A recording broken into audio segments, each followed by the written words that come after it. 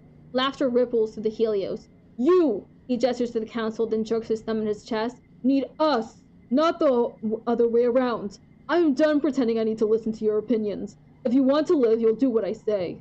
He stares at Dr. Instance, who glares up at him with hate in her eyes as she tends to Utopia's hand. Maybe it's time to clean house, he threatens. We need team players here, ones who share one vision for the future of Vertumna. After a few tense moments, Seek clears her throat. Sir, shall I continue with the traditional formalities now? Loom scowls down at Seek, then throws his hands in the air. Whatever. Do it if it makes you feel better. You're all cowards. He turns and stalks off the stage, his marching band scrambling to follow him with its exit song. As promised, there are no contests this year, but there's plenty of food and alcohol. As the suns begin to set, the Helios, including Base and Anemone, head straight for it and look ready to party into the night. The other teens seem a little less at ease. Dis, quite predictably, has already left. Go find Dis. You don't find Dis on the walls, or in the robotics lab, or in any of his usual hiding places. Not even Congruence can get a read on his location. You might have an idea where he could be, though. You creep up on Sim and Dis, meeting in secret outside the colony walls. Trust me, Dis, I'm not concerned, Sim says, his hand resting on Dis's shoulders entreatingly. This planet is in no danger of being subjugated by humans. You don't get it, Dis exclaims. They're really serious. They're gonna use bombs. You've seen bombs, right? Explosions? What if they cut down every tree? Or poison the rivers? Or... Sim smiles patronizingly. I forget sometimes that you're so human, he says, and Dis scowls. You are stuck in time, unable to see the beyond the next 100 years. If your species manages to wipe all life from this continent, you'll simply bring it back again. It may take 20,000 years, but this planet will outlive you. Dis knocks Sam's hands away and wipes his eyes. Why are you always so calm? He spits out. Other gardeners aren't like this. Other gardeners know that humans are dangerous. Dis, Sim sighs, closing the distance between them and folding Dis into a gentle hug, like one would approach a biting animal. I'm not like the other gardeners. Not anymore. Just like you're not like your humans. Dis sniffles and buries his head in Sim's tattered clothing. Just wish you'd let me help, he murmurs, almost too quiet for you to hear. Make some noise. You let yourself snap a branch as you move through the dry underbrush, and Dis leaps away from Sim with a guilty expression. They both relax when they see it's you. Dis scrubs his red face. Hey, Goober, he stammers. I guess I should go back now, huh? You and Dis sneak back into the colony as the sun sets, dodging Base and his reveling friends. They somehow wrangle themselves a live trippet and are in the process of skewering it to roast over a big bonfire. You can hear its dying squeals from here, and shortly after that, smell the sweet charred scent of it roasting over the flame. Dis curls his lip. I hate this place, he mutters. Sometimes I wish everyone would just hurry up and die. The week after Vertumnalia is one of the hottest since you landed. You're supposed to take time off for a much-needed break, but it's just so humid and awful, and tempers are short. Shortly after the festival, you start seeing graffiti cropping up everywhere. It seems that a lively, if not particularly civil, conversation between the two factions is being held on the flat surfaces of the colony. Loom announces a zero-tolerance policy for political graffiti, but you notice that not every tag is being removed. Just the ones against the war, of course. The atmosphere of the colony is oppressive, as thick as the choking dust heat itself. Everywhere you try to relax, people just want to talk about the war. To make matters worse, the sweltering nights are making your nightmares intense again. You return to work feeling more stressed than before. Oh, and we got 1 minute left in the stream. Let me just check. Let me see what's in the depot now.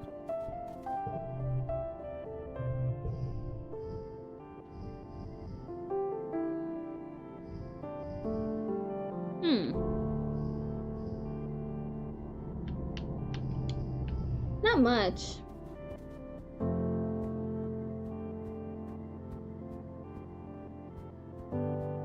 Good thing I got that that cape.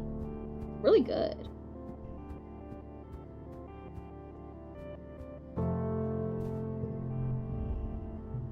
When no one here understands is that we're part of this planet, This says, looking up at the colony walls.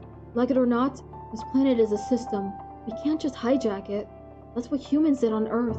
This continues. And look where that got us. Okay. No stress. New save.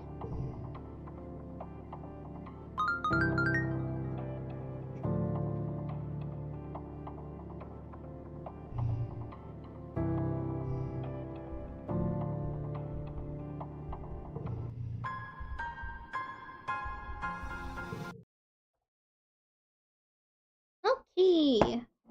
Let's check how many are left. Just 2? Okay. Then I will just stop here.